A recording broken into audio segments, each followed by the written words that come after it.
जय सतगुरु महाराज को जय। श्री आचार्य शिशुरमण स्वामी वारिकी जय।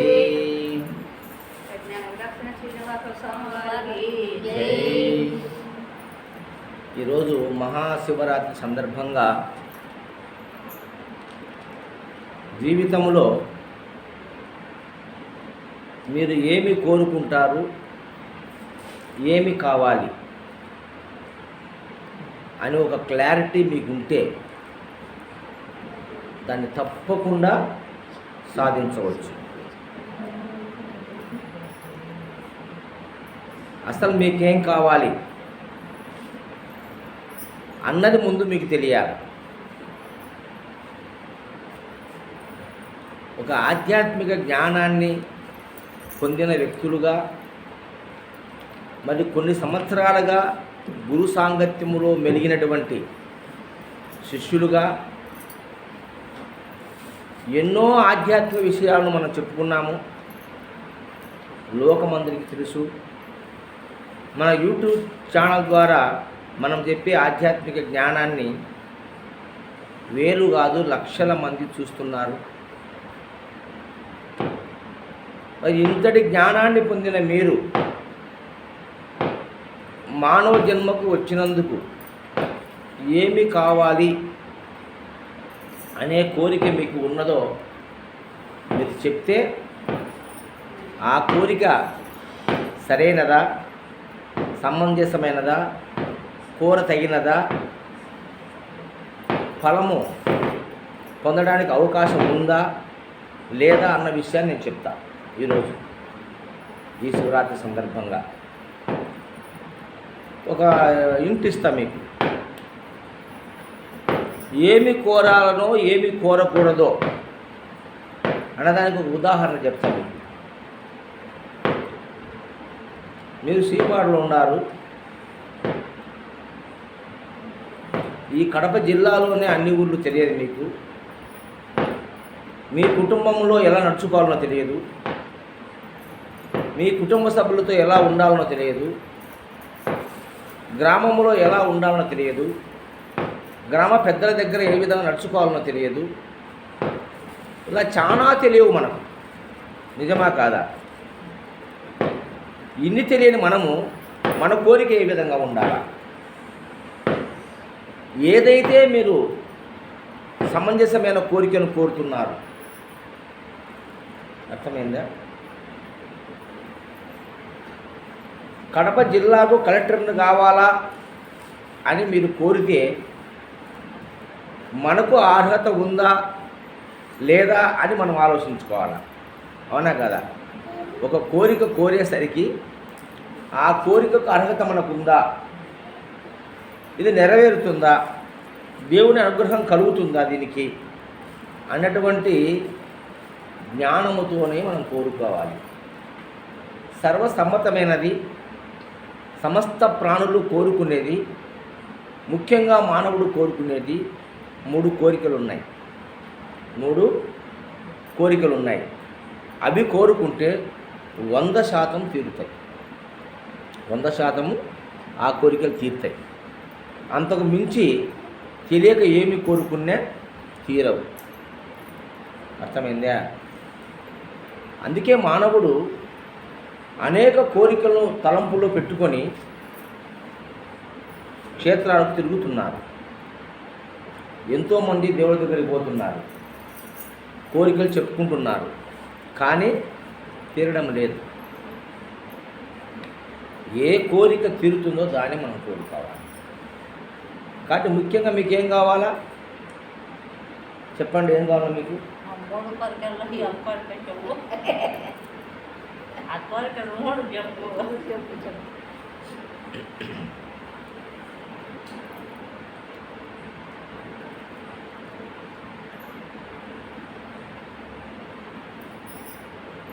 మనకు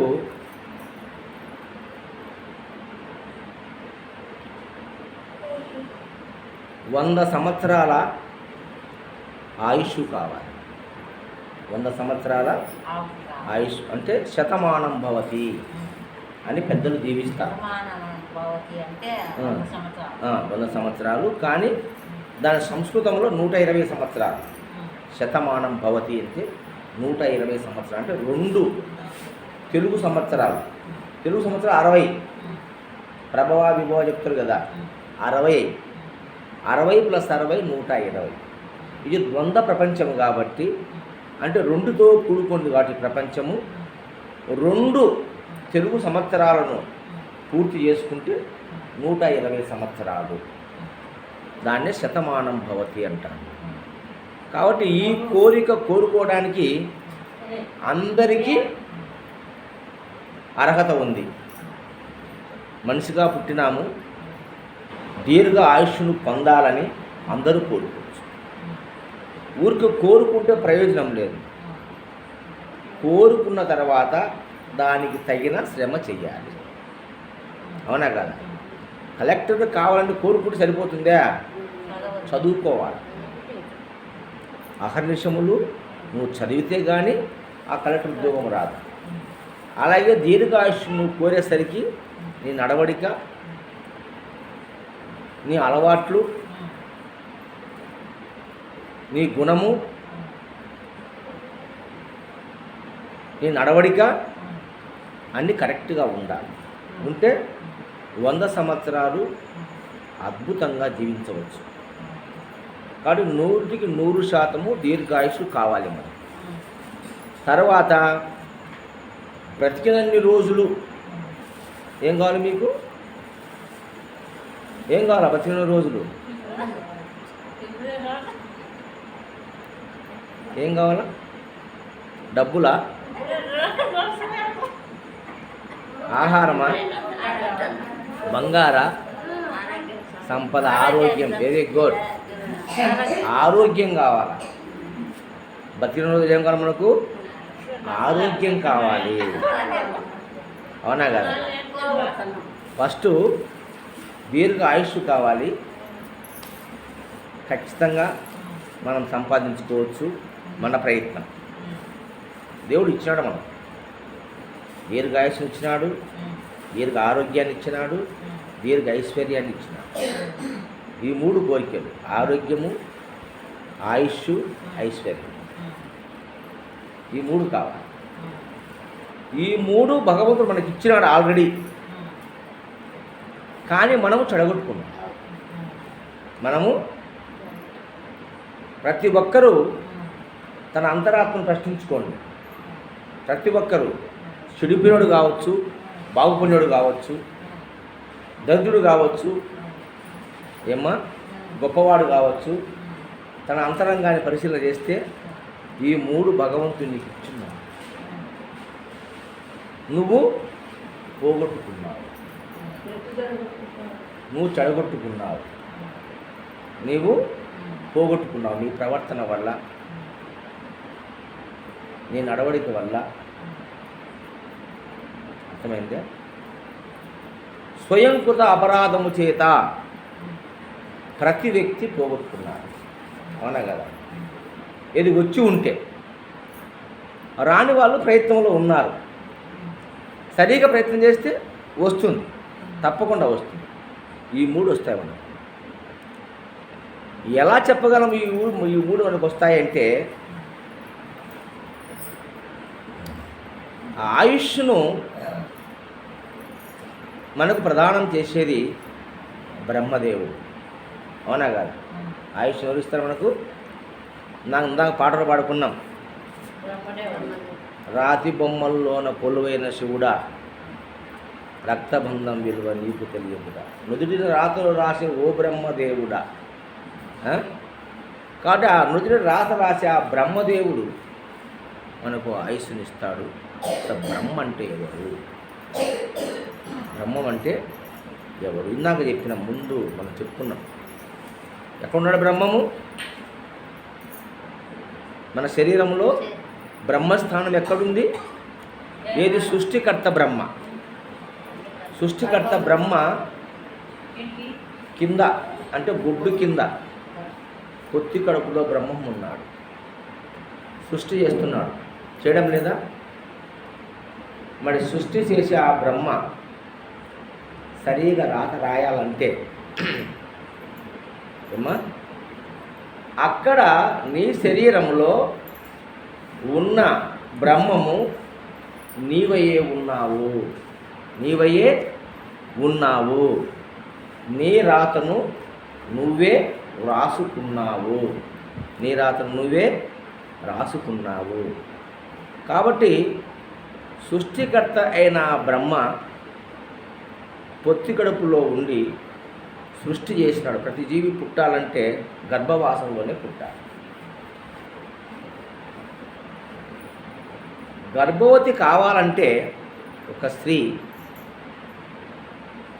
తాను సత్యవ్రత శీలవతి అయి ఉండాలి. తరువాత తల్లి తండ్రులను గౌరవించాలి, అత్తామామలను గౌరవించాలి, ముఖ్యంగా భర్తను గౌరవించాలి. అవునా కాదు? ఇవన్నీ చేయాలా లేదా? ఇవన్నీ సక్రమంగా చేస్తే నీ గర్భవాసమునందు అతి ఉన్నతమైనటువంటి శిశువు జన్మిస్తాడు. అతి ఉన్నతమైన శిశువు జన్మిస్తాడు. ఆ గర్భములో బిడ్డ పడినప్పటి నుంచి మనము భక్తి, వినయము, విధేయత, క్షమాగుణ సంపత్తి, మరి సేవా దృక్పథము ఇలాంటివన్నీ కలిగి నవమాసాలు 9 నెలలు ఎంతో పవిత్రంగా నువ్వు ఉండగలిగితే, నీ మనసు నిర్మలంగా ఉంటే, నీ మనసు శాంతియుతంగా ఉంటే ఆరోగ్యవంతమైన శిశువు జన్మిస్తాడు. అలాగే ఆ సమయంలో లోపల ఒక శిశువు క్షణక్షణము ప్రాణం పోసుకుంటూ ఉంది, క్షణక్షణము మార్పులు చెందుతూ ఉంది, క్షణక్షణము నీ దేహము నుంచి శక్తిని తీసుకుంటూ ఉంది. మనస వాచ కర్మణ, మనస వాచ కర్మణ అంటే నువ్వు మనసుతో ఏం ఊహించినా ఆ శిశువు తీసుకుంటుంది, నోటితో ఏం మాట్లాడినా ఆ శిశువు తీసుకుంటుంది, చేతితో ఏమి చేసినా ఆ శిశువు ఆ ఫలాన్ని తీసుకుంటుంది. ఇది సత్యము. నువ్వు మాట్లాడే మాట ఆ శిశువు తీసుకుంటాడు, నువ్వు ఆలోచించే ఆలోచన ఆ శిశువు తీసుకుంటాడు, నువ్వు చేసే పని ఆ శిశువు తీసుకుంటాడు. అర్థమవుతుందా? అలాగే నీ గుణము, నీ ప్రవర్తన, నువ్వు తీసుకునే ఆహారము అన్నీ ఆ శిశువు తీసుకుంటాడు. అవునా కదా? పిల్లకు వస్తాయి, తల్లికుండే లక్షణాన్ని పిల్లకు వస్తాయి. అందుకే పూర్వీకులు గర్భవతి అయితానే ఆమెను ఒక రూములో పెట్టి సాధువులను పిలుచుకొచ్చి, పండితులను పిలుచుకొచ్చి రామాయణము, భాగవతము, భారతము ఇలాంటి పురాణాలు, అలాగే మహనీయుల చరిత్రలు చెప్పించేవారు. అవి వినేవాళ్ళు ఆ తల్లు. మంచి మాటలు, మంచి కథలు, నీతి కథలు, ధర్మయుతమైనటువంటి కథలు ఇలాంటివన్నీ చెప్పించేవాళ్ళు. చలనచిత్రాలు లేవు కాబట్టి అప్పట్లో హరికథలు, అటువంటి హరిదాసును ఇంటికే పిలుచుకొని చెప్పించేవాళ్ళు. ఆ 9 మాసాలు 9 మాసాలు ఆమెకు పరిచర్యలకు మనుషులను పెట్టి ఎంతో జాగ్రత్తగా చూసుకునేవాళ్ళు. అందుకే వాళ్ళకు గొప్ప వాళ్ళు పుట్టినారు, మంచి బుద్ధిమంతులు పుట్టినారు, గొప్ప వాళ్ళు పుట్టినారు. అవునా కాదా?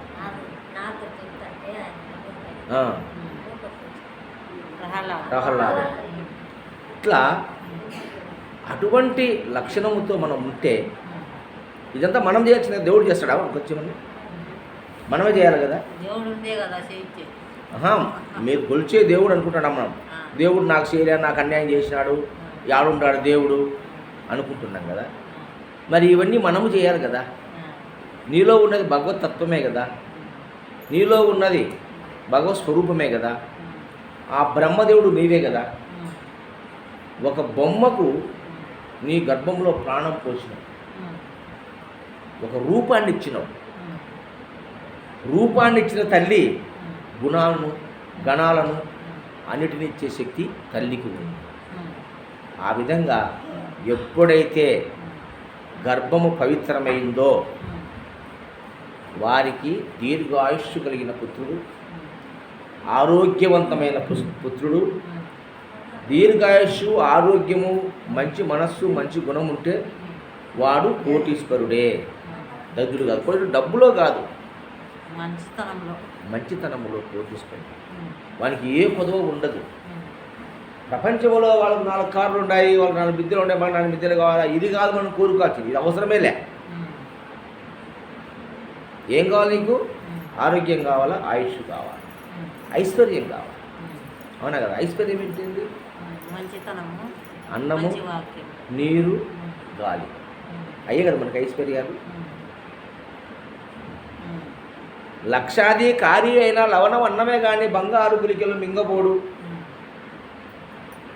అప్పుడు బంగారు ఐశ్వర్యమా? అష్టైశ్వర్యం మన దేహంలో ఉన్నాయి. అంటే అష్ట ఐశ్వర్యాలు 8 ఐశ్వర్యాలు. ఈ 8 ఐశ్వర్యాలు మన శరీరంలో ఉన్నాయి. ఏంటి? పంచభూత తత్వమైన ఈ దేహం పంచభూతాలతో నిర్మాణమైంది. 5 25 తత్వాలతో ఈ దేహం ఉంది.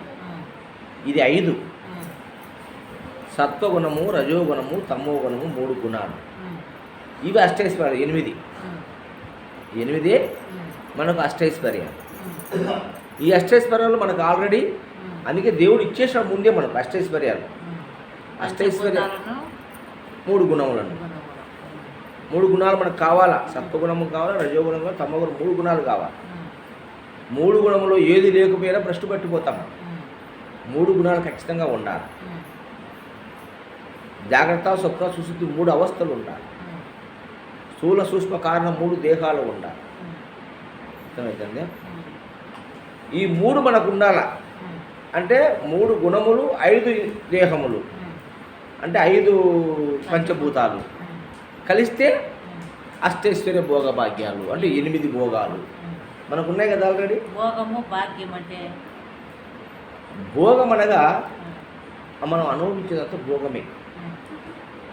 భాగ్యము దానివల్ల వచ్చే యశస్సు భాగ్యం. ఇప్పుడు భోగం అంటే ఏంది? నీవు బాగా కష్టపడి చదివి ఒక కలెక్టర్ అయినావు, ఇది భోగం.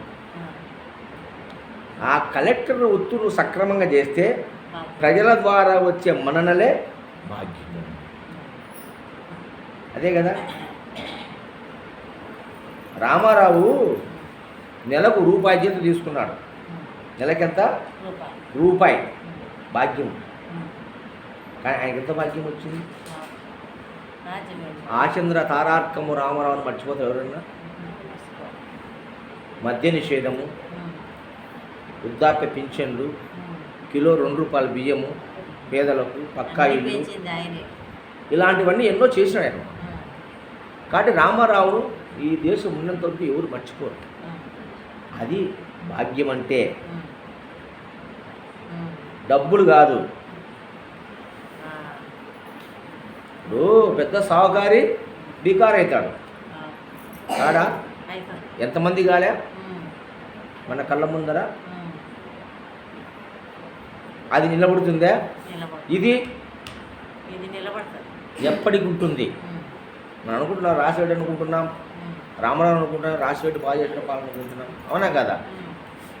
లేదు, మనకు ఒక మంచి కలెక్టర్ వస్తే కలెక్టర్ బాగా చేసినాడు, జిల్లాను బాగా అభివృద్ధి చేసినాడు.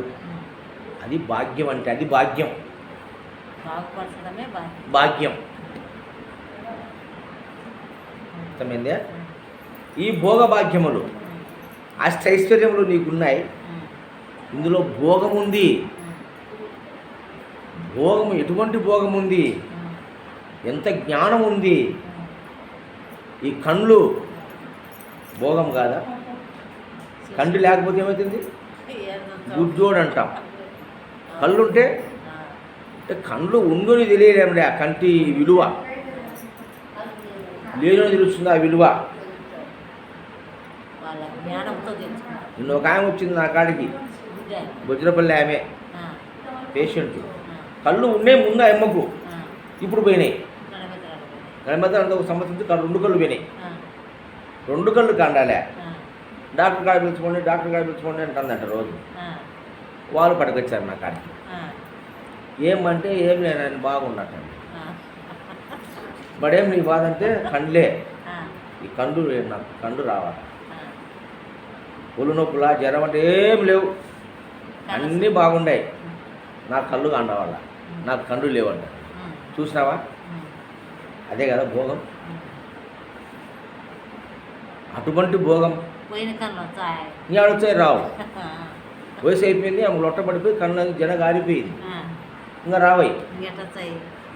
అమ్మా నీ కళ్ళు కావాలంటే కొత్త కళ్ళు వేయాలా, ఎవరియన్నా పిక్కచ్చి 20 లక్షలు ఖర్చు అయితే తెచ్చుకోపోలే లెక్క నేను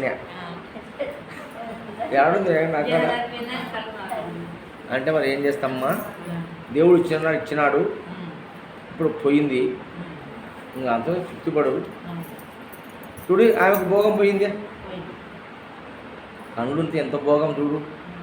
మనం అందరూ చూసుకుంటున్నాం, ఒకరినొకరం రూపాలు చూస్తున్నాం, కూతుర్లను చూస్తున్నాం, కొడుకులను చూస్తున్నాం, మనవలు చూస్తున్నాం, మనవరాలు చూస్తున్నాం, ఇల్లు చూస్తున్నాం, ఆస్తి చూస్తున్నాం, ఐశ్వర్యం చూస్తున్నాం, యశస్సు చూస్తున్నాం, పొగడ్తలు చూస్తున్నాం, ఎన్నో చూస్తున్నాం మనం. ఈనాడు ఈ యొక్క గొప్ప ఐశ్వర్యం, ఇంతకన్నా ఐశ్వర్యం కావాలా నాకు? చెప్పండి అమ్మా. కోట్లున్న కోటేశ్వరుడికి పూజ చేస్తారా? పూజ చేయరు. ఎంతమంది కొంపల ముందు సంపాదించిన లెక్క, అవునా కదా? నరసింహాడి మాసేటి వల్ల నరసింహాడి నేను సంసారానికి పోయేళ్ళకు వాళ్ళకు పువ్వలేక కొర్రలు తీసుకొచ్చుకొని కొర్ర బియ్యము వరి బియ్యము కలుపుకొని చింతకాయ కారం ఈ వద్దు కోట్లు సంపాదించారు. ఇప్పుడు చూడుకో కూతురికే 13 కోట్లు ఇచ్చినాడు కట్నం. మరి ఇంత డబ్బులు ఎటు వచ్చినాయి? ఎంతెంతో చేర్చే కానీ అది కాదు భాగ్యం అంటే. భాగ్యం అంటే ఏంది? ఐశ్వర్యం ఏంటేంది? ఇది ఐశ్వర్యం. ఈ ఐశ్వర్యం ఎవరికొని వస్తుందా? ఇంత గొప్ప ఐశ్వర్యం ఎన్ని జన్మలు ఎత్తాలి ఐశ్వర్యం రావాలంటే? ఊరికి తమాష కాదు, ఆషామాషి కాదు అనుకుంటాం మనం, నిజమా కాదా? అది గుర్తించిన వాళ్ళకి తెలుస్తుంది, గుర్తించిన వాళ్ళకే తెలుస్తుంది. రాజశేఖర్ రెడ్డి కన్నా, చంద్రబాబు నాయుడు కన్నా, ఆయన ధీరుభాయ్ అంబానీ, ఇంకా జియో వాళ్ళు ఉన్నారు, వాళ్ళందరికన్నా గొప్ప ఐశ్వర్యం నాకు జ్ఞానం అనే ఐశ్వర్యం ఇచ్చాడు దేవుడు. పూజింపబడుతున్నాం. వాళ్ళకు జ్ఞానం ఉంది, వాళ్ళకు జ్ఞానం ఉన్నా కానీ అది ప్రపంచ జ్ఞానం ఉంది, ఉపయోగపడేది. ప్రపంచ జ్ఞానం ఉంది, పరమార్థ జ్ఞానం ఎంత గొప్పది. ఇంతకన్నా ఐశ్వర్యం కావాలన్నా? తుచ్చమైనటువంటి ఐశ్వర్యాన్ని కోరుకుంటున్నారు. అందుకే చెప్పిన, కోరుకునేటప్పుడు మంచి కోరుకోండి,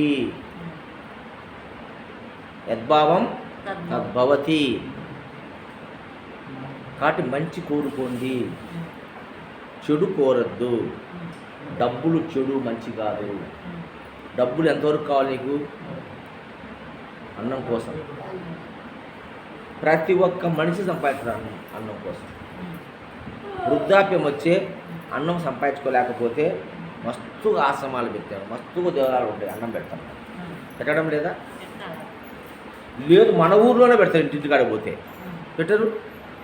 మా ఆకలి అవుతుంది అన్నం పెట్టాం, నలుగురు అడిగితే 1 పెడతారా? పెడతారు కదా.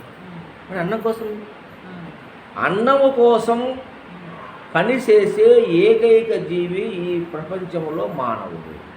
మనం ఎన్నోసార్లు చెప్పుకున్నాం, అన్నము కోసం పనిచేసే జీవి మనిషి.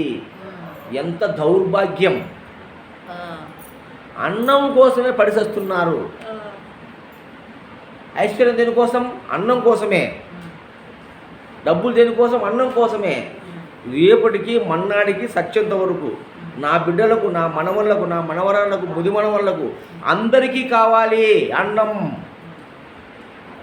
అంటే డబ్బు సంపాదించి పెట్టాలి, భూములు సంపాదించి పెట్టాలి, బంగారు సంపాదించి పెట్టాలి.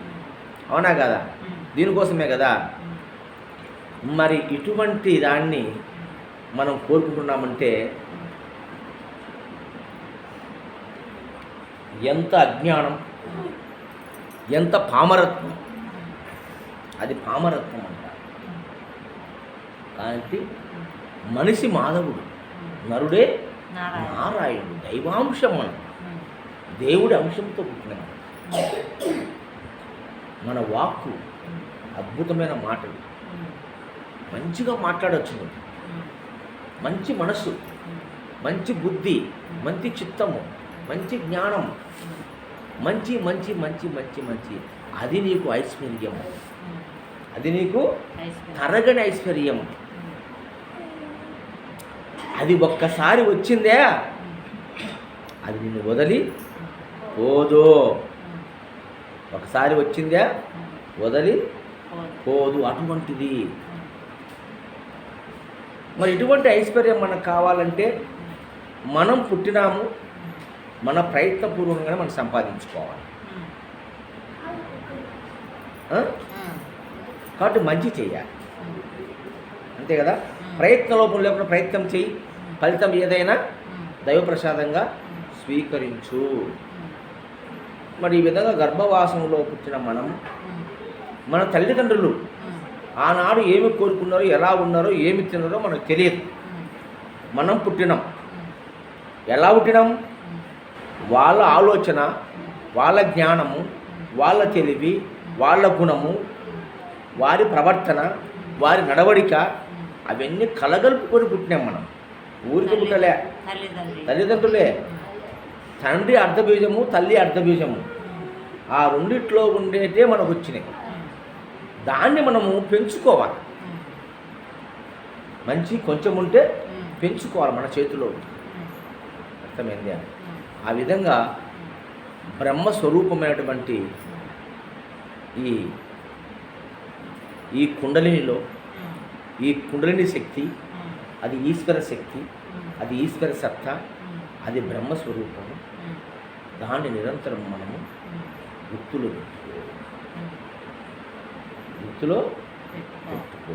అది బ్రహ్మస్వరూపం అనే భావనలో నీవుండు.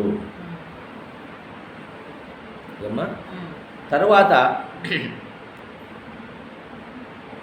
రెండోది విష్ణు స్వరూపము. విష్ణు స్వరూపము అంటే ఈ జీర్ణ వ్యవస్థ, ఇది విష్ణు స్వరూపము. దీనికి మనము దీని లక్షణాలు చెప్పినా కదా. కింద పొత్తి కడుపును పవిత్రంగా పెట్టుకోవాలి. తర్వాత దీన్ని కూడా పవిత్రంగా పెట్టుకోవాలి. నానాకటి తినకూడదు. సాత్విక ఆహారం భుజించాలి. ఎవరైనా సరే, నీవైనా, నేనైనా, ఎవరైనా. పెద్దలు ఊరికి చెప్పలే.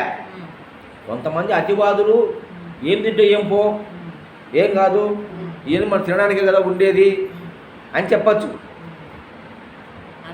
కానీ తప్పు ఎట్లయినా తప్పే. మహాశివరాత్రి పర్వదిన సందర్భంగా మనం నిజాలు మాట్లాడుకుందాం. ప్రపంచానికి నిజాన్ని, మంచిని ఇద్దాం, మంచిని పంచుదాం. ఈ జీర్ణ వ్యవస్థలో మంచి ఆహారాన్ని వేయాలి. సాత్విక ఆహారము, హితమైన ఆహారము, మితమైన ఆహారము. ఏమ్మా? ఆకలి అయితేనే తినాలి. ఆకలి కాకుండా అనవసరంగా తినకూడదు. ఆకలి కాకుండా తింటే అజీర్ణం అవుతుంది. అజీర్ణమైతే లోపల ఎన్నో విషవాయువులు విడుదలవుతాయి. ఆ విషవాయువులంతా నీ ఆరోగ్యాన్ని పాడు చేస్తాయి. కాబట్టి కడుపు ఎప్పుడు ఖాళీగానే ఉండాలి, నిండుగా ఉండకూడదు. అర్ధాకలితో ఎప్పుడు ఉండాలి. అప్పుడే శరీరం హుషారు వస్తుంది. కడుపు నిండా తినకూడదు. సగానికి తినాలి, మిగతా కాలు భాగం నీళ్లు తాగాలి, ఒక కాలు భాగం ఖాళీగా ఉండాలి. అన్నం చేస్తాం మనం, నిండా పోతాం, శరీరం నిండా పోతాం, నీళ్ళు బియ్యం సగం చెరువుకి బియ్యం పోస్తాం, ముక్కాలు చెరువుకి నీళ్లు పోస్తాం, కాలు చెరువు కొద ఉంటుంది. ఖాళీగా ఉండేది ఇంకా పొంగి అన్నం అవుతుంది, నిండుగా అన్నం అవుతుంది. అవునా కదా? అలాగనే మనం ఆహారం తినాలి, అది సాత్వికంగా తినాలి. ఎక్కువ కూరగాయలు పండ్లు తినాలి, మాంసభక్షణం చేయకూడదు. అది మనుషులకు నిర్దేశించిన ఆహారం కాదు. అర్థమైందా? ఆనాడు ఆది కాలంలో మానవుడు ధాన్యాన్ని పండ్లను పండించుకోలేక జీవులను వేటాడి తిన్నాడు, మాంసమే తిన్నాడు. కానీ నాగరికత పెరిగే కొద్దీ రాక్షసత్వం వచ్చింది. అందుకోనికి దయా దాక్షిణ్యాలు లేవు ఆనాడు ఆది మానవునికి. ఎవడు చచ్చిపోయినా చూసి వెళ్ళిపోతాడు అంతే. తన ఆకలి తన జీవితం తప్ప రెండోది వానికి పట్టుకుని ఉన్నది. రాను రాను జ్ఞానం పెరిగింది మనసుకి. కాబట్టి ఈ పొట్టకు మంచి ఆహారం వేయాలి. ఎప్పుడైతే మంచి ఆహారం వేస్తామో దీని పోషకుడు ఎవరు? విష్ణు స్వరూపము. బయట లేని దేవుళ్ళు మన లోపల ఉన్నారు. ఈ కటిభాగము బ్రహ్మస్వరూపము, ఈ జీర్ణ వ్యవస్థ, ఈ పొట్ట విష్ణు స్వరూపము. విష్ణు అంటే పోషణకర్త, ప్రాణము. ఈయనే కదా ప్రాణం ఉత్పత్తి అయ్యేది మనకు. అన్నం వలన కదా ప్రాణం వచ్చేది. అన్నం వలన మనస్సు, నీరు వలన ప్రాణము. ఈ ప్రాణ మనస్సులు కలిస్తే జీవుడు. అవునా కదా? ఎక్కడ కలుస్తున్నాయి? ఇక్కడ కలుస్తున్నాయి. ఈ ఆహారమే పోయి సప్తధాతువులుగా మారి, అంటే నీ శరీరములో నీవు తినే ఆహారమే సూక్ష్మాంశము మనస్సు అవుతుంది, నీరు సూక్ష్మాంశము ప్రాణం అవుతుంది, అన్నము మధ్యాంశము మాంసం అవుతుంది, జలము యొక్క మధ్యాంశము రక్తం అవుతుంది. అవునా కదా? మరి రక్త మాంసాదులు మనస్సు ప్రాణము నువ్వు తీసుకునే ఆహారం వల్లనే కదా వచ్చేది. అప్పుడు ప్రాణము దుష్టమైన, మనస్సు దుష్టమైన, తప్పెవడిది? తీసుకునే ఆహారం. అవునా కదా? నువ్వు సక్రమైన ఆహారం తీసుకుపోతే దుష్టం అవుతుంది. తద్వారా నీలో చెడు సంకల్పాలు, చెడు తలంపులు, చెడు ఆలోచనలు, శరీరం దుష్టమైపోతుంది. కడుపులో అందుకే కొత్తగా గట్టు బాగుండాలంటున్నాడు. రోగాలు అంటే గట్టు అంటారు. గట్టు అంటే పేగు బాగుండాలా. గట్టు అంటే పేగుని, పేగు బాగుండాలా అంటే మనం తీసుకునే ఆహారం జీర్ణమవుతాయి. దాని రసాన్ని బాగా పీల్చేది పేగులే, పీల్చి మన శరీరానికి అందిస్తాయి. అందులో మనం తినే ఆహారంలో కాల్షియం ఉంది, ఐరన్ ఉంది, జింక్ ఉంది, విటమిన్స్ ఉన్నాయి, మినరల్స్ ఉన్నాయి. రక్తము అంటే మాంసము, ఎముకలు, మూలిగ, తేజస్సు, రేతస్సు, శుక్ల శోణితములు ఇన్ని తయారవుతాయి. ఏందో నువ్వు తీసుకునే ఆహారంతో. అవునా కదా? మంచి ఆహారం తీసుకుంటే అన్నీ మంచిగా ఉంటాయి. మంచిగా ఉంటే ఎక్కువ కాలం జీవిస్తావు. ఎక్కువ కాలం ఆరోగ్యంగా ఉంటావు. ఆరోగ్యంగా ఉంటే ఎక్కువ కాలం జీవిస్తావు. ఎక్కువ కాలం జీవిస్తే ఎక్కువ ఐశ్వర్యము మనకు లభిస్తుంది. అవునా కదా? కాబట్టి విష్ణు స్వరూపం ఇక్కడ ఉంది. ఎప్పుడైతే దీన్ని నువ్వు పరిశుభ్రంగా పెట్టుకుంటావో, ఎప్పుడైతే దీన్ని బాగా పెట్టుకుంటావో అప్పుడు నువ్వు విష్ణు స్వరూపుడైనా. ఈ కింద దాన్ని బాగా పెట్టుకుంటే బ్రహ్మస్వరూపుడైనావు, ఇది బాగా పెట్టుకుంటే విష్ణు స్వరూపుడైనా. హృదయ స్థానంలో ఇక్కడ ఒక కుండ ఉంది, ఇందులో కూడా కుండలి శక్తి ఉంది, ఇక్కడ ప్రాణం ఉంది.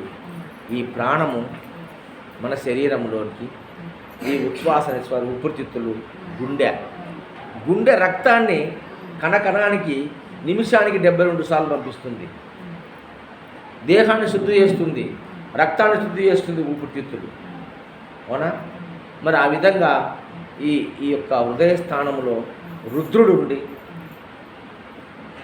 వేడి చేత ఎలక్ట్రిసిటీ కరెంటు మరి ఆ బోర్డులో నుంచి ఆ లైట్లకి ఫ్యాన్లకి ఎలా ప్రసరింపజేసిందో అట్లాగే ఈ ప్రాణశక్తిని ఈ గుండె నుంచి ఊపిరితిత్తుల నుంచి శరీరంలో ప్రతి కణానికి పంపిస్తూ ఉంది.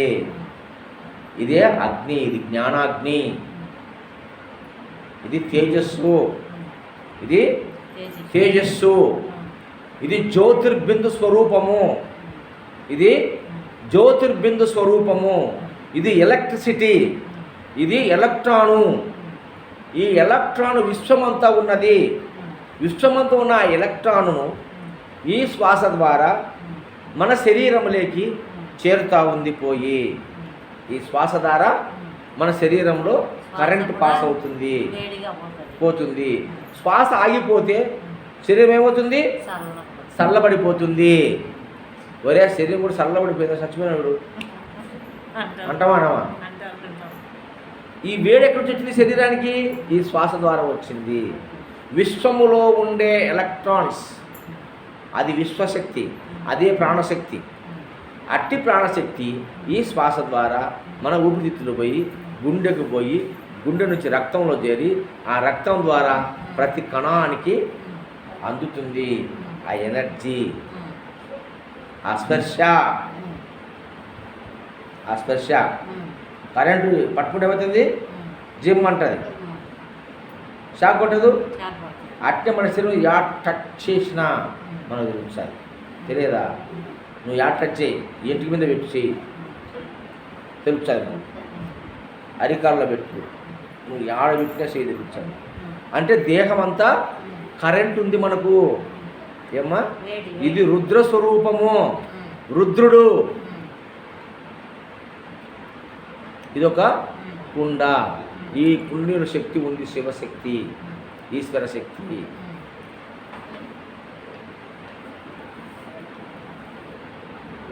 కాబట్టి హృదయం అంటే అభిమానము, హృదయం అంటే దయ, హృదయం అంటే ప్రేమ. అవునా కాదా? నీదేమి హృదయం రా అంటామా? మనం అంటారు కదా, అది హృదయం. హృదయంలో పొంగుతుంది ప్రేమ. మనకు ఒక భావన రావాలంటే హృదయంలో నుంచి రావాల భావన. కోపమైన, ప్రేమైన, కరుణైన, జాలైన, దయైన ఎక్కడ పుట్టాలి? మనకు హృదయంలో పుట్టాలా. అట్టి హృదయ స్వరూపుడు రుద్రుడు. ఇక్కడ ఆయన అధిష్టానంలో ఉన్నాడు. ఇక్కడ ఒక కుండలి శక్తి ఉన్నది అని గ్రహించు, తెలుసుకో. ఇప్పుడు 3 కుండలు అయిపోయినాయి దేహంలో. ఇది నిజమైన కుండలిని శక్తి అంటే ఈ శక్తిని గుర్తించండి. తర్వాత 4వ కుండ తల. దీన్ని క్రేనియల్ క్యావిటీ అంటారు ఇంగ్లీష్లో. ఇది క్రేనియల్ క్యావిటీ, ఇది థొరాసిక్ క్యావిటీ, ఇది అబ్డామినల్ క్యావిటీ, ఇది పెల్విక్ క్యావిటీ. మనం పాటల్లో కూడా పాడతాం, దొంతి కుండల దోవ కానక. దొంతి కుండలు, దొంతి ఒకదాని మీద ఒకటి ఉన్నాయి.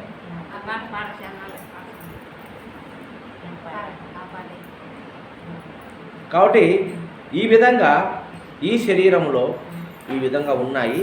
ఇక్కడ క్రినియల్ క్యావిటీ, ఇదొక కుండ. ఇక్కడ కూడా శక్తి ఉన్నది, కుండలిని శక్తి ఉన్నది. ఈ కుండలిని శక్తిని మనము పవిత్రంగా పెట్టుకోవాలా అంటే మంచి సంకల్పాలు ఉండాలి, మంచి జ్ఞానం ఉండాలి, విద్య ఉండాలి, శాస్త్రాలు ఉండాలి, గ్రంథాలు ఉండాలి, సజ్జన సాంగత్యం ఉండాలి, స్వ అధ్యాయం ఉండాలి. అంటే గ్రంథాలు చదవాలి, వినాలి, మంచి వినాలి, మంచి చూడాలి, మంచి మాట్లాడాలి. ఇవన్నీ ఉన్నాయి తలకాయలోనే ఉన్నాయి. మంచి మాట్లాడాలి, మంచి వినాలి, మంచి చూడాలి. అందుకే 3 కోతులు పెట్టారు. చెడు వినకు, చెడు అనకు, చెడు కనకు. ఒక 2 కోతులు, ఒక కోతి ఏమో చెడు మూసుకుంటుంది, ఒక కోతి కళ్ళు మూసుకుంటుంది, ఒక కోతి నోరు మూసుకుంటుంది. 3 కోతులు పెట్టింటారు. అంటే చెడు అనకు, చెడు వినకు, చెడు కనకు. కాబట్టి మంచి మనస్సు కలిగి ఉండాలి, జ్ఞానం కలిగి ఉండాలి. అంటే ఎక్కడుంది? ఇది ఈ కుండలో ఉంది. అంతేకాకుండా ఈ కుండకు ఈశ్వరుడు అధిష్టాన దేవుడే ఉన్నాడు. సర్వేశ్వరుడు అధిష్టాన దేవతే ఉన్నాడు. ఈ కుండలి యోగంలో ఒక శక్తి ఉంది. ఈ శక్తి ఈ కుండలో ప్రవహించి సర్వేంద్రియాలకు కనెక్షన్ ఉంది. ఇది సర్వేంద్రియాలకు కనెక్షన్ ఉంది. ఇక్కడ ఎక్కడ ఏం జరిగినా ఎటు తెలుస్తుంది, ఎక్కడ ఏమి ఆబ్సెంట్ అయినా ఎటు తెలుస్తుంది. అవునా కదా? ప్రతిదీ ఇక్కడ తెలుస్తుంది మనకు. కాబట్టి ఈశ్వరుడు సర్వభూతానాం హృద్యేశ్వరున, అన్ని భూతముల హృదయ స్థానంలో ఈశ్వరుడు ఉన్నాడు. ఎట్లా ఉన్నాడు? ఈ 4 రకాలుగా ఉన్నాడు. బ్రహ్మగా ఉన్నాడు, విష్ణువుగా ఉన్నాడు, రుద్రుడుగా ఉన్నాడు, ఈశ్వరుడుగా ఉన్నాడు. అవునా కదా? ఈ 4 కుండల యందు 4 కుండలి శక్తి ఉన్నది. 1 బ్రహ్మశక్తి, 2 విష్ణు శక్తి, 3 రుద్రుడి శక్తి, 4 ఈశ్వర శక్తి. ఈ 4 శక్తులు ఈ దేహంలో ఉన్నాయి. దేహం అంటే ఈ 4 వాటిని నువ్వు పవిత్రంగా పెట్టుకో. అవునా కదా? అప్పుడు నీకు దీర్ఘాయుష్ వస్తుంది, దీర్ఘమైన ఆరోగ్యము వస్తుంది, ఐశ్వర్యం వస్తుంది. ఎలాంటి ఐశ్వర్యము? తరగని ఐశ్వర్యము, దొంగలించని ఐశ్వర్యము. దొంగలిస్తారా? నా జ్ఞానాన్ని ఎవరో దొంగలించగలరా? ఎంతమందికి పంచినా పెరుగుతుంది జ్ఞానం, పంచే కొద్దీ పెరుగుతుంది. ఇటువంటి ధనము కావాలి. తుచ్చమైన భౌతికమైన క్షణికమైన ప్రాపంచిక ధనాన్ని కోరుకుంటున్నారు ఈ ఎర్రి మానవులు. అది క్షణిక సుఖము. మరి నీలో భయాన్ని కల్పిస్తుంది, నీలో భీతిని కల్పిస్తుంది, నీకు రోగాలు తెప్పిస్తుంది, నిన్ను తొందరలో చంపేస్తుంది. ఓ 10 కోట్లు డబ్బు ఉంది అనుకో ఇంట్లో, నీకు నిద్ర పట్టదు. దొంగలు వస్తారో ఎవరు వస్తారో ఎట్టబోతుందో ఇది పోకుండా కాపాడుకోవాలని తిని తినక అగసాట్లు పడి నానాకృతితో తిట్టించుకొని ఎన్నో బాధలు పడి దాన్ని కాపాడుకునే ప్రయత్నం చేసి చివరికి ప్రాణాలు పోగొట్టుకుంటున్నావు. దానికి ఒక పద్యం చెప్తారు. సీమలు పెట్టిన పుట్టలు పాముల కేరుపైన ఎట్టు పామరదగుడు, హేమంబు కూడా పెట్టిన భూమి శినిపాలు చేయు గదరా సుమతి. సీమల పాపం ఒక్కొక్క మట్టి ఇసుక రేణువు తెచ్చి పుట్ట పెడుతుంది, అందులో వచ్చి పాములు చేరుకుంటాయి. అవునా కదా? అట్టనే మనిషి డబ్బు సంపాదించి ఏం కడతాడు? ఇల్లు కడతాడు, మిద్దెలు మేడలు కడతాడు, భూములు కొంటున్నాడు. అవునా కదా? డబ్బుగా పెట్టుకున్నాడు, బంగారుగా పెట్టుకున్నాడు. అంత లాస్ట్ గడపోవాలా? భూమి పాలు. ఏమంబు కూరబెట్టిన భూమేశుని పాలు చేయు కదరా సుమతి. ఏమంటే బంగారం. అప్పట్లో బంగారు గొప్పది కాబట్టి ఆ మాట చెప్పినారు పెద్దలు. ఇప్పుడు డబ్బు లేదు, బంగారు నాణ్యాలు ఉన్నాయి, బిల్లలు నాణ్యాలే, డబ్బులు లేవు. అందుకు హేమంబు కూడబెట్టి అని చెప్పినప్పుడు ఇప్పుడు ఏంటంటే కోట్లు కూడబెట్టి చెప్తారు. అవునా కదా? ఆ విధంగా కూడబెట్టి ఏమవుతుంది? నీవు చివరికి భూమి పాలైపోతుంది. అది పోతుంది, నువ్వు పోతావు. అవునా కదా? సుఖము శాంతి సంతోషము కోల్పోతున్నావు. కానీ మనిషి అజ్ఞానం చేత అదే కావాలని కోరుకుంటున్నాడు. జ్ఞానిగా ఉన్నవాడు కోరుకుంటున్నాడు. నీ అవసరానికి ఎంత కావాలో అంత వస్తుంది. పని చేయి. ఊరుకుంటే పని చేయాలా? నువ్వు నీ చేతనే పని చేసుకో, 10 రూపాయలు సంపాదించుకో, తిరుగు హ్యాపీగా. ఆ కుక్క ఆ ఇంటికాడ ఉబ్బు పెట్టి తిని హ్యాపీగా చెట్టు కింద పడుకుని హాయిగా నిద్రపోతాయి. రాత్రికి ఎక్కడ నాకని ఆలోచన దానికి లేదు. మళ్ళీ ఆకలితే పోతుంది అంతే. పులి అంతే, ఆకలి అయితేనే వేట. ఆకలి కాబట్టి దాని ముందర తిరుగుతుంది. ఏముందంటది? సింహాలు, పులులు దాంట్లో ముందర పోతానే లేడులు జింకలు ఊళ్ళు పడుకొని చూస్తూ ఉంటుంది. నిండింది. ఆకలి అయితేనే లేకపోతే ఏం లే. ఆకలి అయితే అప్పుడు ఇదిలిచ్చి దూలుట ఆడగడ ఉరుకుతాయి, ఎంట పడతాయి, ఎంటబడి సంపి తింటాయి. ఆకలి తీరిపోతే ఆడ వదిలిపెట్టి సగం తిని వదిలిపెట్టి వెళ్ళిపోతాయి. అట్లా ఆకలికి అన్నం తినాలి. మనం తినడానికి కాదు బతికాల్సింది, బతకడానికి తినాలి. కాబట్టి ఈ విధంగా ఈ 4 కుండలలో ఉన్న శక్తిని మనం తెలుసుకొని ఈ కుండలను మనం పోషించుకోవాలి. అది నీ చేతిలో ఉందా లేదా? ఇది భౌతికవాదము. భౌతికంగానే ఉంది నీ జ్ఞానం అంతా. అభౌతికంగా జ్ఞానము లేదు. అభౌతికంగా ఏముందంటే అభౌతికంగా మనసుంది. మనసు ఆడే నాటకం ఉంది, మనసు ఆడే మాయ ఉంది, మనసు చెప్పేటువంటి కుతంత్రాలు కుట్రలు కుయుక్తులు ఉన్నాయి. అవి బొట్టుకు తరం కావు. అంతేకాకుండా నేను చెప్పినటువంటి ఈ 4 కుండలిని శక్తి, ఈ 4 కుండలలో శక్తి మనం పెంచుకోవాలంటే ఈ విధంగానే. అంటే గర్భాశయము శుద్ధి వేసుకోవాలి, శుద్ధిగా ఉండాలి, పవిత్రంగా ఉండాలి. జీర్ణాశయంలో సరైన ఆహారం తీసుకోవాలి. హృదయమునందు మంచి మనస్సు, మంచి దయ, కరుణ, జాలి, అంటే సమాధి శక్తి సంపత్తి ఉండాలి. తలలో మంచి సంకల్పం ఉండాలి, మంచి జ్ఞానం ఉండాలి, మంచి తెలివి ఉండాలి. అవునా కదా? ఎప్పుడైతే వీటిని మెయింటైన్ చేస్తావో అప్పుడు నీకు ఆరోగ్యము, ఆయుస్సు, ఐశ్వర్యము వాటిని వరిస్తాయి. దీనికి వేరే చిట్కాలు లేవు, దీనికి వేరే మార్గాలు లేవు. దీన్ని పొందడం కోసం పెద్దలందరూ ఎన్నో చెప్పారు. శ్వాసను పట్టుకో, కుండలిని యోగం చెయ్యి, మరి మూలాధారం నుంచి సహస్రానికి లాగు అని అంటున్నారు. నో, ఇవి 4 కుండలు ఉన్నాయి.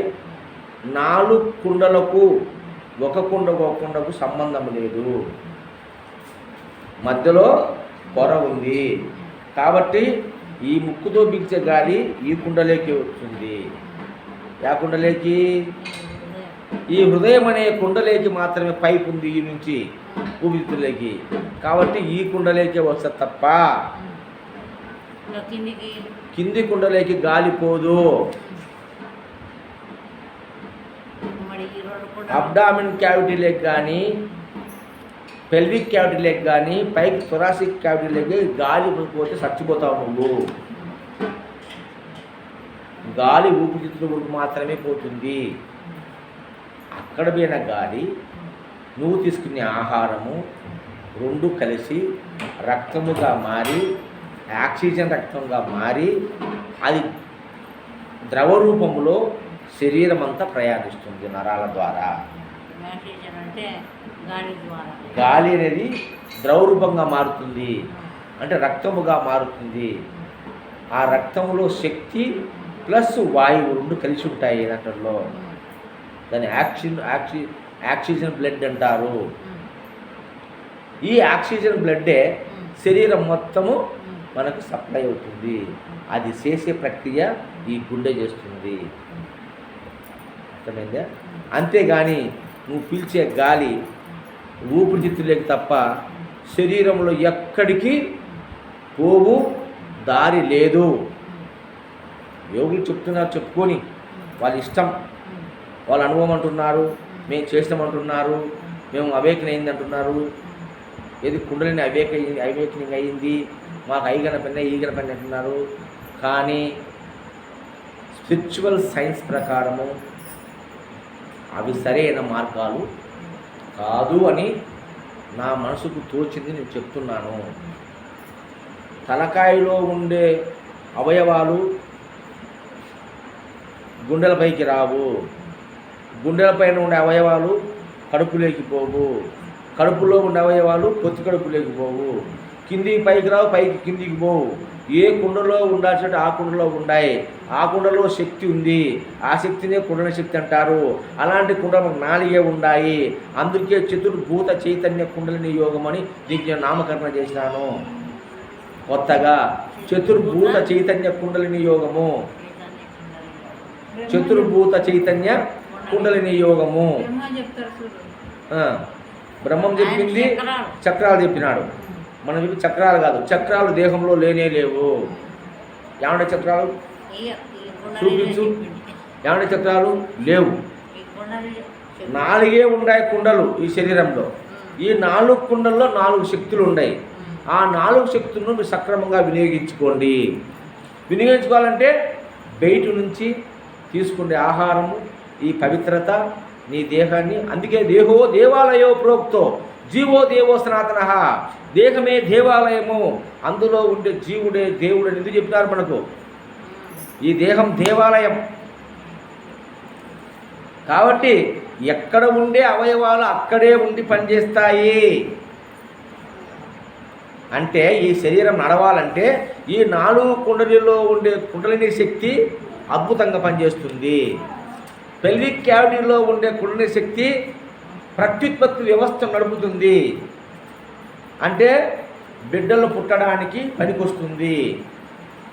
ఇది ఇక్కడుండే శక్తి ఆహారాన్ని తీసుకొని రసముగాను సప్త ధాతులుగాను మార్చి శరీరానికి అందిస్తుంది. ఇక్కడుండే శక్తి ఆ శక్తిని రక్తముగా మార్చి ఆక్సిజన్తో కలిపి శరీరంలోని ప్రతి కణానికి అందిస్తుంది. తలకాయలో ఉండే జ్ఞానం, తలకాయలో ఉండే సంకల్పం, తలకాయలో ఉండే మనస్సు, బుద్ధి, చిత్తం, అహం, ఇవన్నీ కూడా ఈ శరీరానికి మంచి ఆలోచన, మంచి మనస్సు, మంచి తెలివి, మంచి జ్ఞానాన్ని ప్రసాదిస్తాయి. అవునా కాదా? ఇవి 4 శక్తులు ఈ చతుర్భూత చైతన్యం కుండలిని శక్తి ఆయా కుండల్లోనే పనిచేస్తున్నాయి. వీటన్నిటి కలిపి మనకు మేరుదండం ఉంది, వెన్నుపూస.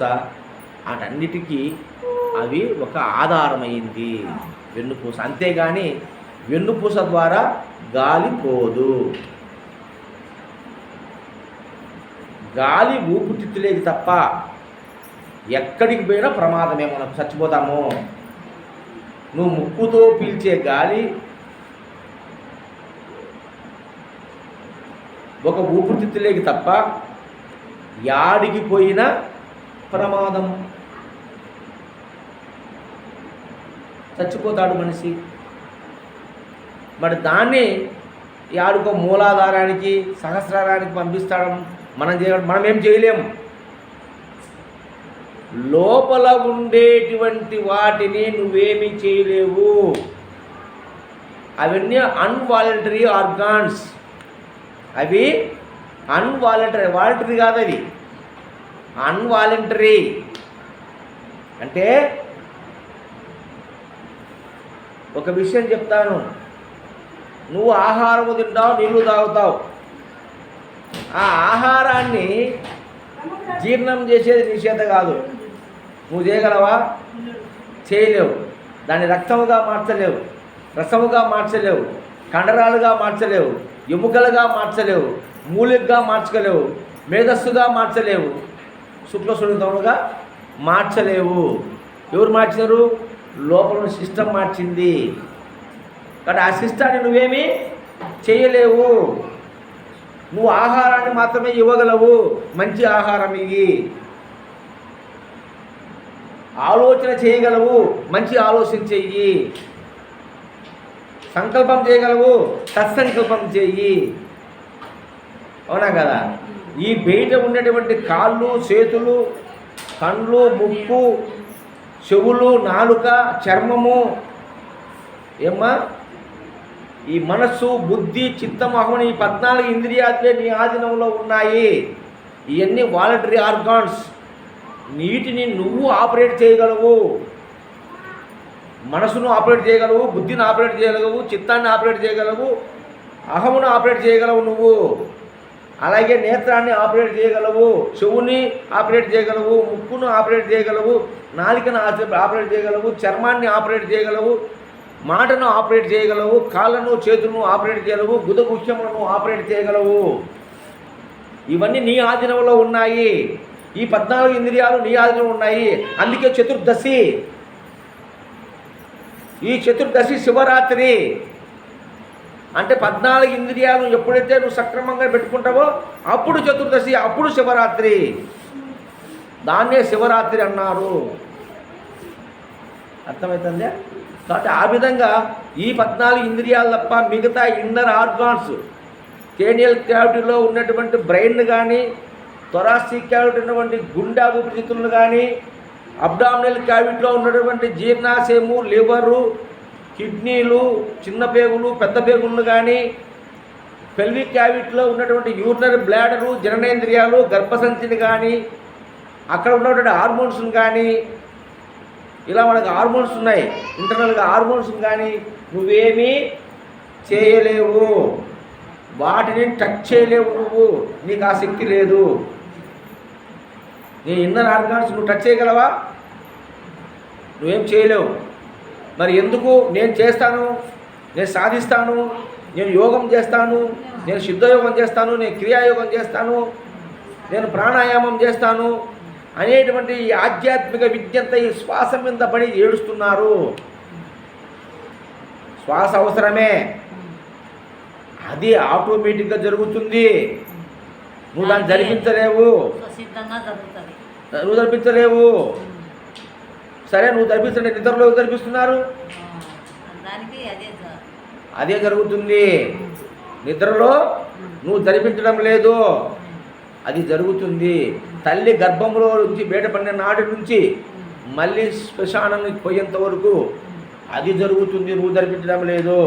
నువ్వు తింటా ఉన్నా, పండుకున్నా, ఆలోచిస్తున్నా, ఏడుస్తున్నా, దుఃఖిస్తున్నా, సంతోషిస్తున్నా, ఆనందపడుతున్నా, కొట్లాడుతున్నా, తిట్టుకుంటున్నా, కలగంటన్నా, నిద్రపోతున్నా, కూర్చున్నా, పండుకున్నా, ఎన్ని పనులు చేసినా, సమస్త ఈ విశ్వ కార్యాలన్నీ నువ్వు చేస్తూ ఉన్నా తను మాత్రము విడువక రోజుకు 21,600 సార్లు జరుగుతుంది. అది దాన్ని నువ్వెట్లా జరిపిస్తావయ్యా?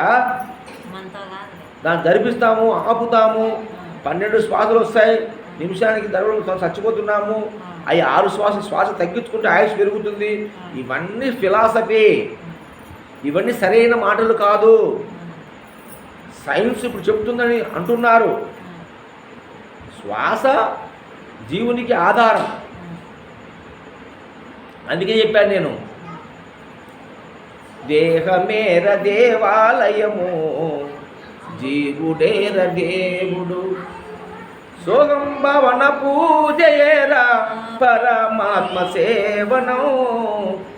దేహమేర దేవాలయము, జీవుడేర దేవుడు.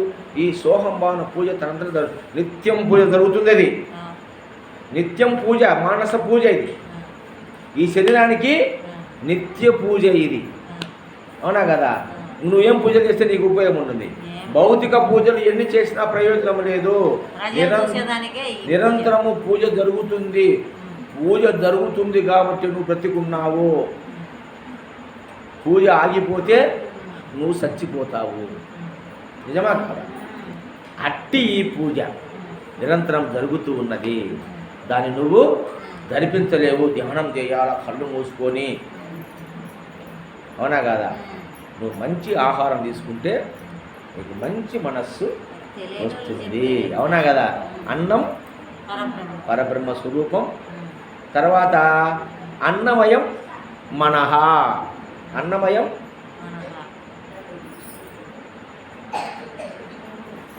మంచి ఆహారం తీసుకుంటే మంచి మనస్సు.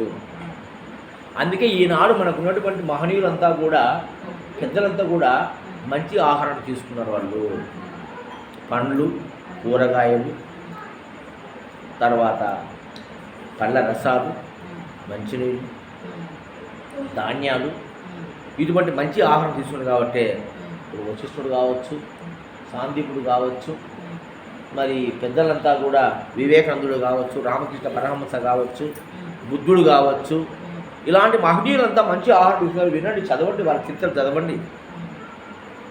వాళ్ళు ఎప్పుడూ నానాక ఆహారం తినలేదు. తీసుకొని వాళ్ళ అనంతమైన జ్ఞానస్వరూపమైనారు. అటువంటి యశస్సు మనకు కావాలి. యశస్సు మనకు కావాలి. యోగ భాగ్యము కావాలి. భాగ్యం ఎంతటి భాగ్యమో నాకు అంటారు కదా. ఎంతటి భాగ్యమో స్వామి నీ దర్శనమైంది నాకు, అవునా అంటారు. అంటాం కదా. అది భాగ్యం అంటే. గొప్పతనం భాగ్యం ఆ, అంటే. ఆ, గట్టి గురువు దొరికినాడంటే ఎంతటి భాగ్యం. అది కదా భాగ్యం. దుర్లభం త్రైమేవచ మనుక్షత్వం ముముక్షత్వం మహాపురుష సంగ్రహము. మరి అటువంటి గురువు దొరకాలంటే మనం భాగ్యం చేసుకుంటేనే కదా, ఆ భాగ్యం ఉంటేనే కదా దాన్ని భాగ్యం ఉండేది. కానీ ఈ తుచ్చమైన సంపదను భాగ్యం కాదు. కాబట్టి ఇలాంటి ఈ విషయాన్ని మనం క్షుణ్ణంగా తెలుసుకొని ఈ రోజు నుంచి పవిత్రంగా ఉండడానికి ప్రయత్నం చేయండి. మీకు ఆయుష్, ఆరోగ్యము, ఐశ్వర్యము మూడు మీకు 100% సమకూరుతాయి. ప్రయత్నం చేయండి, మంచిగా ఉండండి, మంచి మాటలు మాట్లాడండి, ఇరుగు పొరుగును ప్రేమించండి, ఎవరి మీద ద్వేషభావం పెట్టుకోకండి, అందరూ నావాలి అనుకోండి. కోపం రావచ్చు, క్షణిక కాలం ఉండాలి, క్షణికమే ఉండాలి. అప్పటికే మరుసటి రోజు లేవచ్చు. కోపము క్షణముంటే యోగి, కోపము క్షణముంటే యోగి. కోపము ఒక రోజు ఉంటే అంటే ఒక అర్ధ రోజు ఉంటే భోగి, రోజంతా ఉంటే రోగి. కోపము క్షణముంటే యోగి, యోగి భోగి రోగి. రోగి. పొద్దునప్పుడు కోపం ఉంటే నేను చెప్తే వాడు రోగే కదా. పొద్దున కోపం ఉంటే రోగే వాడు, బీబీ లేస్తే కళ్ళు చేసి వస్తుంది రోజే. రోగి వాడు. వాడికి ఏదో ఒక రోగం వస్తూనే ఉంటుంది. తన కోపమే తన శత్రువు. తన శత్రువు, తన శాంతమే తనకు మిత్రుడు, తథ్యము సుమతి, అవునా కదా. కాబట్టి ఆ విధంగా మన ప్రవర్తన మార్చుకోవాలి. ఏ వేదాంతం చెప్పినా, ఏ యోగి చెప్పినా, ఏ మహనీయుడు చెప్పినా ఇంతకన్నా ఎక్కువ చెప్పరు. ఎంత ఎప్పుడు దేవుని మాయలో పడి ఆ దేవుని చూపిస్తామని, ఆ దేవుడు ఫలాసాట ఉన్నాడని, ఆ దేవుని ఈ విధంగా తెలుసుకోవాలని, ఆ విధంగా తెలుసుకోవాలని ఎన్నో క్రియలు, కర్మలు, నానాక యోగాలు, యజ్ఞాలు ఎన్నో చేస్తున్నాము. అంత మాయ మాయ మాయ మాయ మాయ. వాళ్ళ పూట గడుపు కోసం, వాళ్ళ గొప్పల కోసం, మెప్పుల కోసం తప్ప సత్యము కానే కాదు కాదు కాదు కాదు.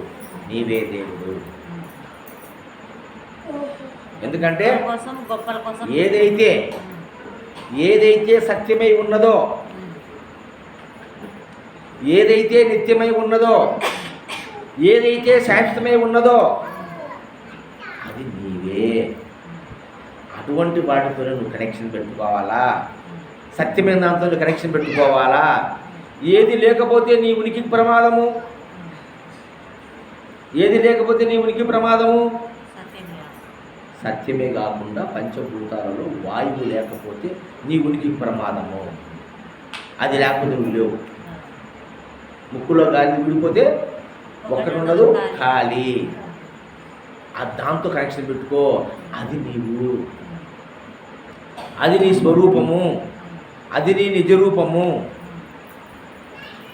తర్వాత రెండవది, నీళ్లు లేకపోతే చచ్చిపోతాము, సూర్యుడు లేకపోతే చచ్చిపోతాం, మట్టి లేకపోతే చచ్చిపోతాం. ఎందుకంటే మట్టిలో నుంచే మనం తినే ఆహారం అన్నీ పుట్టింది. మనం కూడా మట్టిలోనే పుట్టినాం, అవునా కదా. మట్టిని తీసావా, మట్టి బొమ్మను చేసావా, ప్రాణం పోసావా అని పాట పాడతాం కదా. కాబట్టి ప్రాణం పోసేవా బ్రహ్మయ్య. మట్టిని తీసావా, మట్టి బొమ్మను చేసావా, ప్రాణం పోసావా బ్రహ్మయ్య, మనిషిని చేసావా. మట్టి మనిషి, మనిషి తేజస్సు చేతనే కదా స్వామి అంతే. మనిషి. తేజస్సు ఉండాలి, వాయువు ఉండాలి, జలం ఉండాలి, భూమి ఉండాలి. అందుకే ఈ నాలుగు కుండలి దేహంలో ఉన్నాయి.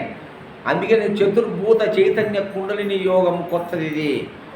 దీన్ని మీరు చేయాల్సిన అవసరం లేదు. తెలుసుకోండి, పాటించండి, అనుభవించండి. అనుభవ జ్ఞానం తెచ్చుకోండి, ఆచరించండి. ఎన్ని శాస్త్రాలు చదివితే ఉపయోగం లేదు, తెలుసుకున్న దాన్ని ఆచరిస్తే ఉపయోగం ఉంది. కాబట్టి మహాశివరాత్రి సందర్భంగా మరి ఈ యొక్క విషయాన్ని మీరందరూ కూడా తెలుసుకొని దీన్ని ఆచరించడానికి ప్రయత్నం చేయండి. ఇంతకు మించిన పరమార్థం లేదు. కాబట్టి ఈనాటి నుంచి మనము మన శిష్యులకు అందరికీ ఈ చతుర్భుత చైతన్య కుండలిని యోగాన్ని మనం ప్రచారం చేద్దాము. ఇది మోసము కాదు, దగా కాదు, సాధన కాదు, యోగము కాదు, యజ్ఞము కాదు, తపస్సు కాదు, పూజ కాదు, ఏమీ కాదు. ఇది దీన్ని తెలుసుకొని నిత్యముక్తుడే. మన కాన్సెప్ట్ అది. మన ఛానల్ పేరే నిజం తెలిస్తే నిత్యముక్తుడే. కాబట్టి నిజం తెలిస్తే నిత్యముక్తుడే నాటిలో మన వీడియోని నిజమే చెప్తాయి, కల్పితాలు ఉండవు. ప్రతిదీ మనము నిజమే మాట్లాడతాము. కాబట్టి కల్పితాలు పెట్టుకొని ఏంటంటో మాయ మాటలు చెప్పి అది అద్భుతం జరుగుతుందని, మహాద్భుతం జరుగుతుందని ఈ శివరాత్రి రోజు అంటే రోజు మనకు అమావాస్యలు, పౌర్ణాలు, మరి చిన్న నక్షత్రాలు జరుగుతూనే ఉన్నాయి. ఇవన్నీ మనం ఏర్పాటు చేసుకున్నాము. అయితే రాత్రి అంటే రాత్రి చీకటి దైవం ఎంతో మీరు చెప్పిన వెలుగు జీవుడు, చీకటి దేవుడు చెప్పుకున్నాం కదా. మన వీడియో ఒకటి ఉంది, వెలుగు జీవుడు, చీకటి దేవుడు. అందుకే జీవుని జ్యోతిర్బిందు స్వరూపుడు అన్నాము, తేజస్ అన్నాము, యశస్ అన్నాము. అవునా కదా. ప్రాణం అన్నాము. ప్రాణం అంటే ఎనర్జీ. కాబట్టి ఎనర్జీ అంతా ఈ కనిపించేదంతా వెలుగంతా జీవుడు, చీకటి దేవుడు. వెలుగు వచ్చిపోతుంది, చీకటి రాదు పోదు. ఎప్పటికీ ఉంటుంది. ఆ చీకటిలోని ఈ వెలుగు వచ్చిపోతుంది. వచ్చిపోయేది జీవుడు, సత్యము కాదు. ఎప్పటికీ ఉన్నది సత్యము. వాటి చీకటి భగవంతుడు. అందుకే దీని లోపల చీకటి ఉంది. ఈ తలకాయ లోపల చీకటే, ఈ హృదయం లోపల చీకటే, ఈ పొట్ట లోపల చీకటే, ఈ పెల్విక్ క్యావిటీ పొత్తి కడుపులో చీకటే. ఈ చీకటిలో సృష్టి జరుగుతూ ఉంది. ఈ చీకటిలో ప్రాణం ఉద్భవిస్తూ ఉంది. ఈ చీకటిలో సమస్త ఇంద్రియాలకు జీవశక్తిని సరఫరా చేస్తుంది. ఈ చీకటిలో జ్ఞానం పెరుగుతుంది. అవునా కదా. చూసావా, ఇన్ని ఎక్కడ పుడుతున్నాయి? చీకట్లో పుడుతున్నాయి, చీకటి నుంచే వస్తున్నాయి. అవునా కదా. అందుకే అద్వైత సిద్ధాంతంలో ముందర 0 పెట్టినారు. 0 అంటే 0, ఏమీ లేదు, చీకటి. అది దేవుడు. ఏమి లేదు, దేవుడు ఏమి లేదు తెలియక చెప్తున్నారు. ఏమి లేదు కదా, అది గొప్ప శక్తి స్వరూపం. అది డార్క్ ఎనర్జీ. ఇదే శివరాత్రి. దానే శివరాత్రి. రాత్రి చీకటి కదా, శివరాత్రి. అదే శివస్వరూపం. ఓముకు ముందర 0 ఉందే, అది శివస్వరూపం. అది సదాశివం, ఎప్పటికీ ఉంది. దానికి జనన మరణములు లేవు, దానికి ఉరుగులు తరుగులు లేవు, దానికి చలనాదులు లేవు. అది శాశ్వతం, సనాతనం, అనంతం, ఆది మధ్యాంతరహితం, ఆవక్ మానస నగోచరం, చీకటి. అందుకే శివరాత్రి. శివపౌరు అనేది ఎందుకన్నారు శివరాత్రిని? పెద్దలు ఊరికి పెట్టిన పేరు. చీకట్లో దేవుడు కాబట్టి శివరాత్రి అన్నారు. అర్థమైందా? ఇప్పుడు 4 కుండలో చీకటి ఉంది. శిశువు చీకటిలో పెరిగింది. తల్లి గర్భము అంధకారము. అటువంటి అంధకారమైన గర్భంలో సృష్టి పుట్టింది. అట్లా శివములో చీకట్లో సృష్టి పుట్టింది. చీకట్లో మినుకు అనే వెలుగు వచ్చింది. ఆ వెలుగే జీవుడు. అందుకే వెలుగుకు రాకడ పోకడ ఉంది, చీకటికి లేదు.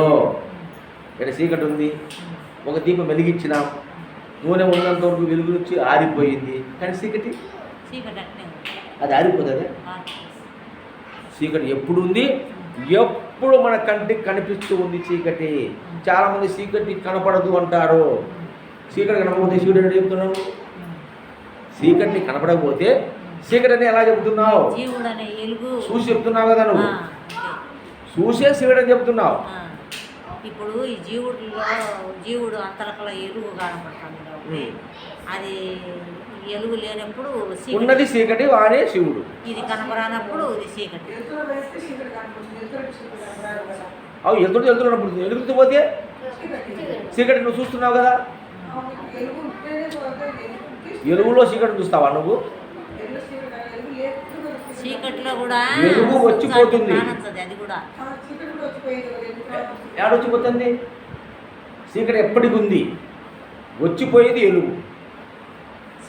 చీకటి వచ్చిపోదు, చీకటి ఎప్పటికి ఉంటుంది, వచ్చిపోయేది వెలుగు.